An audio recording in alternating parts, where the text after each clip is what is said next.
রাজধানী গুলশানের hotel লেকশোরে press meet ও logo উন্মোচনের মাধ্যমে আনুষ্ঠানিকভাবে যাত্রা শুরু করল নারীদের সৌন্দর্য বিষয়ক reality show miss and Mrs elegance Bangladesh season 1। রোববার সন্ধ্যায় গুলশানের একটি হোটেলে নারীদের সৌন্দর্য বিষয়ক রিয়েলিটি শো মিস অ্যান্ড মিসেসে অংশ নেন অভিনেত্রী ও অভিনেতারা।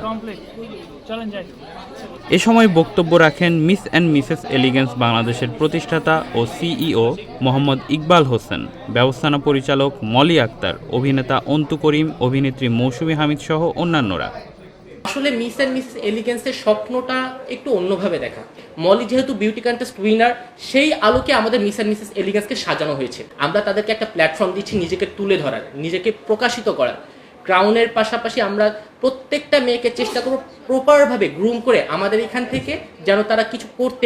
মিস অ্যান্ড মিসেস এলিগেন্স বাংলাদেশের প্রথম সিজনে আন্তর্জাতিক বিচারকদের সাথে বাংলাদেশ থেকে থাকছেন ব্যবসায়ী ও মডেল অন্তু করিম। আরও থাকছেন স্বনামধন্য কোরিওগ্রাফার ও নৃত্যশিল্পী ইভান শাহরিয়ার সোহাগ সহ শোবিজের সুপরিচিত তারকামুখ।